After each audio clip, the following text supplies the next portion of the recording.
Vice President of India. So the Vice President of India is mentioned in the Article 63. So it states that there shall be a Vice President in India. So the article is 63.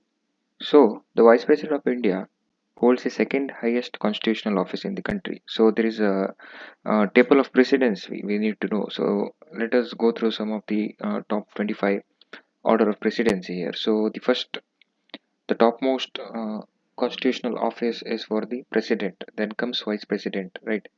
After president, vice president, then comes prime minister, then governors of states, right? Then former presidents, then deputy prime minister, chief justice of India. So 1 to 7b. So these are important. President, vice president, prime minister, governors of state, former presidents, deputy prime minister, chief justice of India. So 7a is chief justice of India, 7b is speaker of Lok Sabha. Then comes the cabinet ministers of the central as well as the state, the chief ministers. Then comes judges of Supreme Court. Then 9A stands for chairman, UPSC chairman, right? Then on the 10th we have the deputy chairman of Rajya Sabha, deputy speaker of Lok Sabha. And on the 12th position we have the chiefs of the army, navy, air force, right? Then we have on 22nd position we have the IAS officers, district magistrates, right? And moving on, some of the important notes to be noted that the governor ranks above the CM in their own states, right? So in a state more than the CM, governor has the highest authority. So he has the higher rank, right? The Speaker of Lok Sabha also ranks above the cabinet ministers. Let us look through it. What are cabinet ministers? So cabinet ministers are nothing but those who hold the official position, such as in a state there will be a CM, then educational minister, home minister. So all these come under cabinet ministers because they hold the supreme authority or the supreme position. Then the chief minister ranks higher in their own states, as we know. Then comes the Chief Justice of India, of Supreme Court judges. All these have distinct positions. So these are separated from political executives. So these are a kind of bureaucrats, a kind of thing. Then we have military chiefs. So these are placed at rank 12. Then how does election takes place for a vice president? So this is mentioned in Article 66. So even for the vice president, there is an indirect election by the electoral college. So in the previous class, I mentioned you electoral college. How does it takes place, right? So here, member of both the House of Parliament of Lok Sabha and Rajya Sabha vote, as well as nominated members of Parliament also vote. Whereas in case of President, we have learned that nominated members are not included here, only the elected members, right? So it is mentioned here. For President includes only elected members. Whereas for Vice President, both elected and nominated members are included in case of election of a Vice President. Then how does a election method takes place? So as you know, proportional representation system, right? So what do you mean by this? For example, imagine 100 votes are choosing three winners. So there are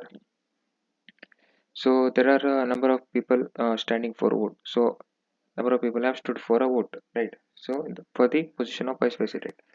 So what happens under proportional representation system? So here each voter gives. So we as a, imagine we are voting a vice president. So we as a voter give ranks to a candidate. Like if there is a candidate A, right? A, then we have B, then C here. So according to our choice, we give first choice for A, person A, then second for B, then for C, right? So like this, many other voters will give their preference. So how do they calculate the quota? So there are total, if there are total 100 voters, so 100 divided by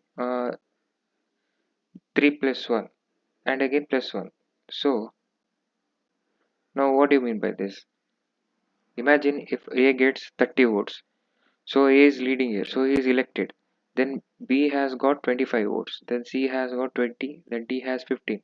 So here D has got least vote, right? So D is eliminated, but his vote is not been wasted here.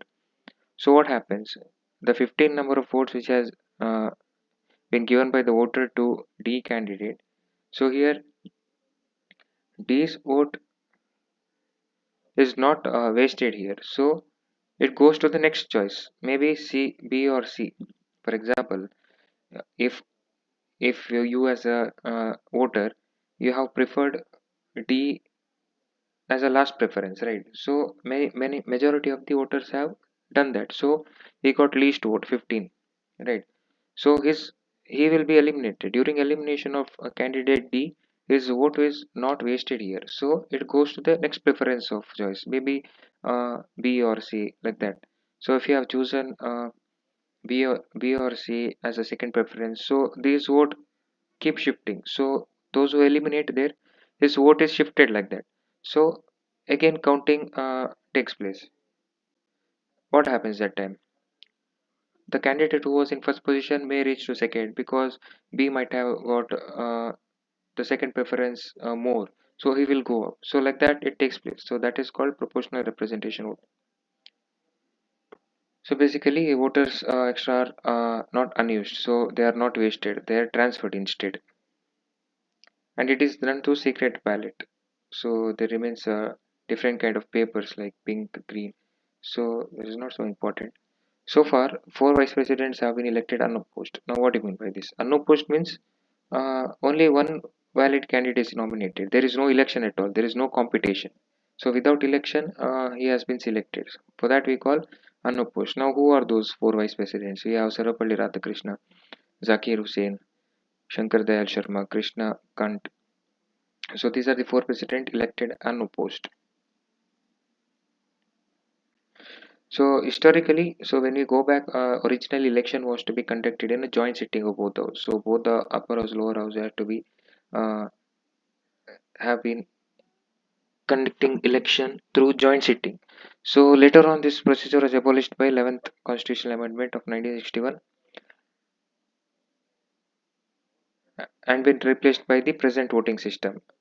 Right now, what about election disputes? So if there is any discrepancies or any issues regarding the election, so vice president election disputes will be handled by Supreme Court here. Now, what is the qualification for election as a vice president? What are the eligibility criteria for a vice president? So he must be a citizen of India, as we know. Then minimum age should be 35. Then qualified to be elected as member of Rajya Sabha here. For president, it was Lok Sabha. And also, he must not hold any office of profit. As I told you, he shouldn't hold any other government posts, right? In a union government, state government, local authority, or any other public authority as well.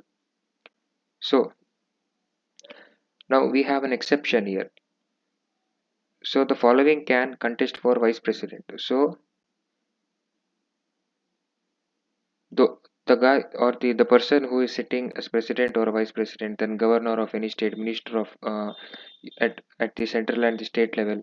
So a person from these many organization or the seats or the authority can contest for vice president. So that is an exception here.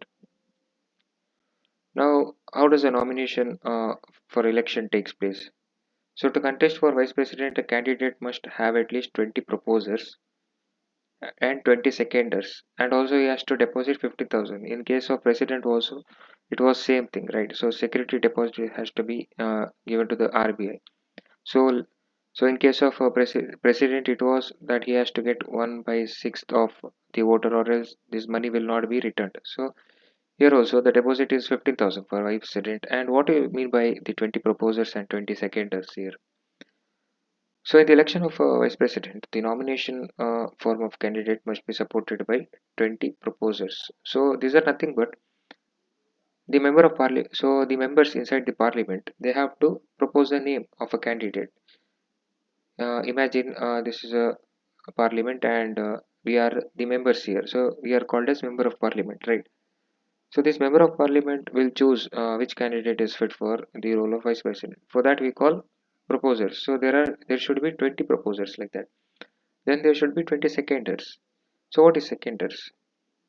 So there are other MPs who support or second the nomination made by the proposers, right?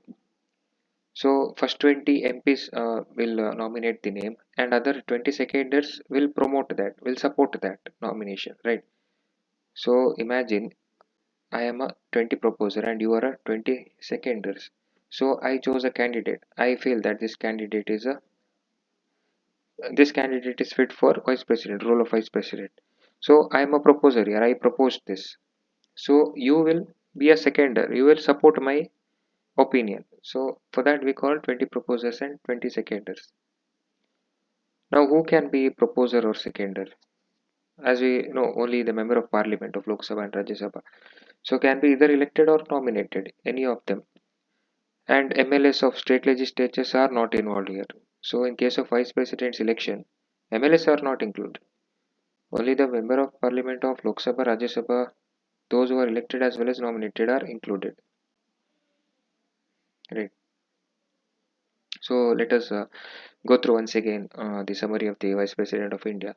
As we know, the Article 63 states there shall be a president of India. 64 says the vice president as a ex officio chairman of Rajya Sabha.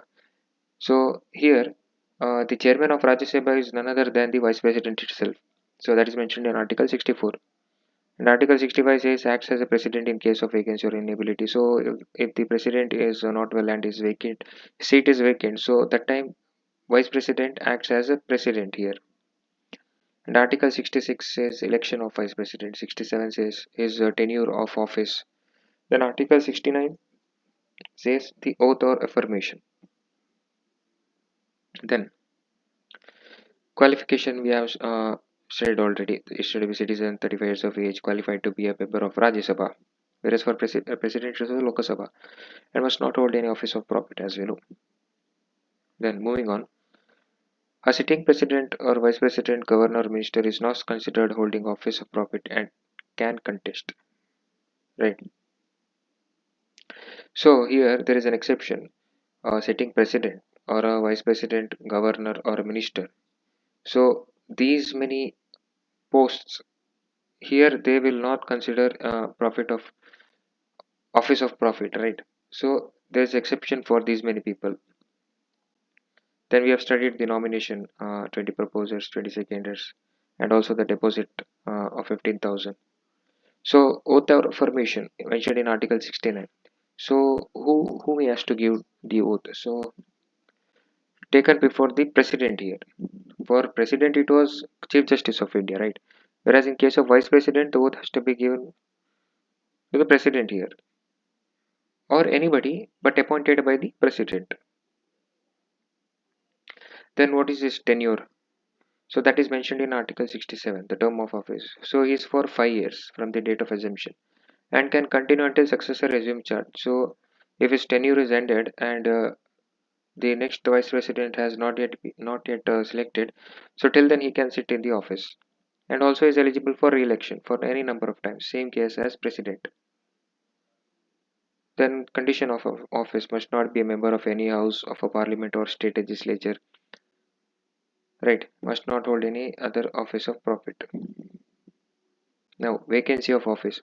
So, vice president's office may become vacant by what criteria? So, if his tenure is ended, and also if he gives resignation to president. So, recently we saw the news where Jagdeep Dhankar, our vice president, so he resigned due to his health issues, right?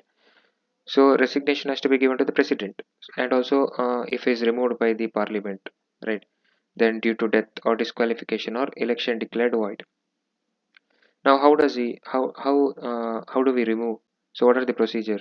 So, this is done by resolution passed by majority of all member of Rajya Sabha. Then must be agreed to by Lok Sabha with simple majority.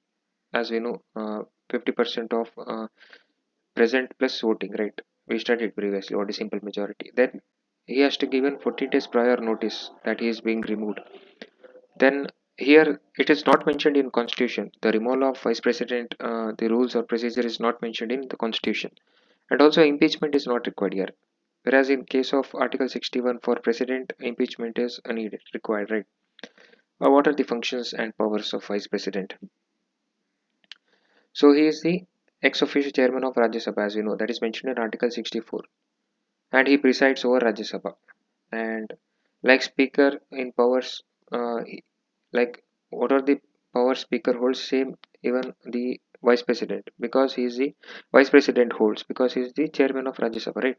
So he can conduct he can uh, conduct procedures, business, same as speaker, right? He can dismiss anybody, anything, and also acts as president. So that is mentioned in Article 65. If president seat is vacant, vice president acts as a president. So when does it happen? In case president dies or resigns or removed, or if he is unavailable, right? Can act as president for maximum 6 months. But the exception is he can act as president for 6 months. So after that, new president has to be elected before that itself. So during this time period, deputy chairman of Rajya Sabha acts as a presiding officer. What about salary and emoluments? So here no fixed salary for vice president. The same salary which will be given to the chairman of Rajya Sabha, same thing, no extra salary. Then, so previously when we talk about history, Dr. Zakir Hussain, so he is the person who died in office during the tenure. During his tenure, he died. So that time VV Giri acted as a president. So VV Giri was a vice president. After that, Fakhruddin Ali also died. The same case. That time BD Jati acted as a president. Right. So as you know, there is no fixed salary for a vice president. So salary is given according to his post of chairman of Rajya Sabha, right? So the constitution does not fix any emoluments or salary for vice president. However, he draws salary and allowance as the ex officio chairman of Rajya Sabha, as I told you. Then, so the what about office of profit and presidential election? So person is not eligible for election as president if he holds any office of profit under certain criteria. So what are those? So if he holds any post in government under government of India, or any state or local authority, other authorities under control of this government. So these are the summary we're looking through now. We have seen this previously.